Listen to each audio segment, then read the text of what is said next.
Hello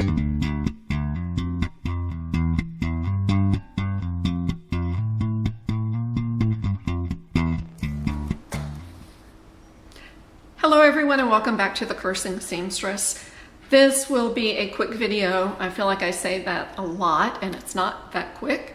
But I went recently to the town of Smithfield, Virginia. If you've never been there, it's a beautiful little town. It's pretty historic. They have lovely homes from the early, I guess, 20th or late 19th century. Which are lovely to look at. And their downtown area is one of those areas where you can just stroll up and down the street and go into various stores, various restaurants, bakeries, all kinds of stuff. And they have benches to sit on with lovely statues, Benjamin Franklin, I'm not sure who else is there sitting on the benches.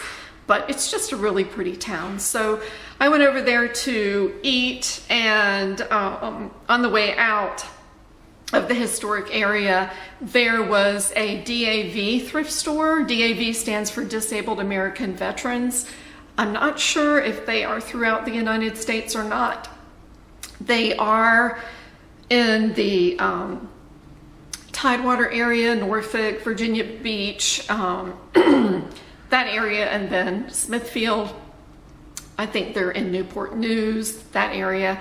So anyway, I stopped in and they actually had a section marked fabric, and it was in there with other linens, bed linens, pillowcases, and those sorts of things. So I looked around and saw some really interesting stuff, and I did make a purchase. One thing interesting that I saw, there were two pieces of fabric that were 100% polyester. They were from either the very, very late 60s or very early 70s. One of them, and if you're old enough to remember, was a brown print with mushrooms on it. So the colors were brown, orange, off-white, that kind of thing. And I forgot what the other one looked like, but they were just so classic for that period of time.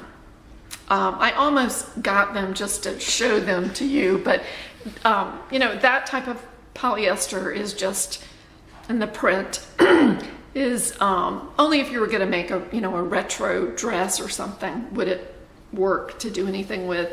But what I did find, I think I spent a total, one of these fabrics was $2.97. And the others were maybe $1 each. So I spent maybe $5 there, not much at all. This fabric is a linen. I've washed it. You can see how it frays. It's kind of neat. It's got a linear design in it. You can see it, just a little bit of a darker stripe going down it. And this is 2 yards worth right here. I actually got my yardstick out to measure. I should use that more often. This is a spandex, like a workout fabric. It's stretchy everywhere, mostly across the grain, I guess, and then a little bit of a vertical stretch.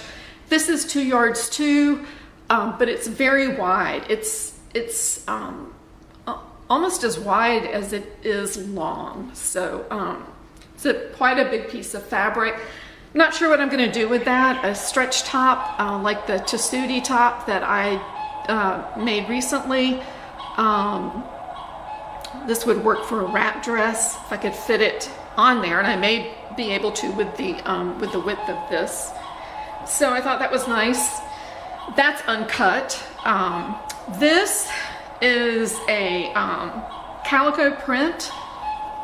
It's a darker blue, navy blue, and white check. And I have, I think, 4 yards of this. This is probably mixed with polyester. I don't think it's 100% cotton because it does not wrinkle very much at all. There's one little square, maybe a 10 by 10 piece cut out of the 4 yards that I have here.